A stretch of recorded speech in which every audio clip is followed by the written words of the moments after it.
Mike, this is Gene. This is a loaded question. What do you think is the ratio of time he spent in the office versus out on the street?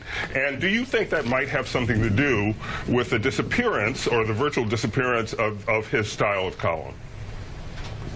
Boy, Gene, you must work for a newspaper. You must have been in newspapers all your life to ask that question, because you know better than most, nothing ever happens in a newsroom. You have to get out of the office. You can't do it on the telephone. You have to knock on that door. You have to walk down the street. You have to go into the variety store. You have to be there at the crime scene. You have to talk to the cops. You have to witness things visually and then report them in the newspaper the next day.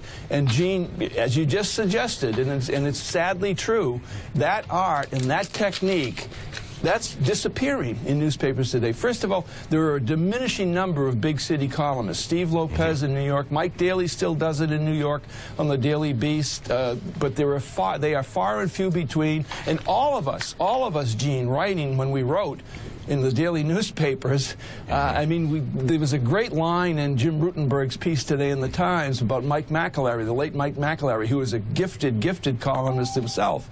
Arthur Brown, his editor, once told him, or maybe it wasn't Arthur Brown, it was, anyway, his editor once told him, you're suffering from Breslinitis, and you'll never get over it. And that was a good thing.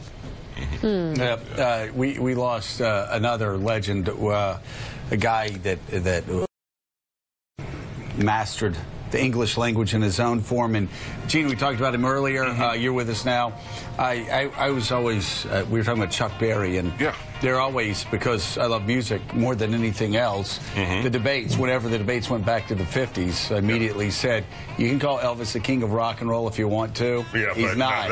He was the icon. Chuck Berry invented it, invented the form. As New York Magazine said, he came up with the idea of rock and roll.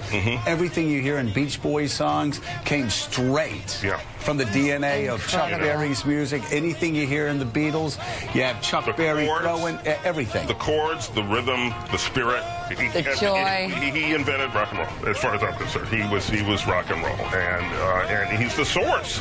And they all very just explicitly stole from Chuck Berry. Yeah, and the Beach Boys, again, they weren't even ashamed of it. And I mean, it was their tribute. The Beach Boys, the Beatles, they all just lifted it straight from Chuck Berry. Chuck Berry's song.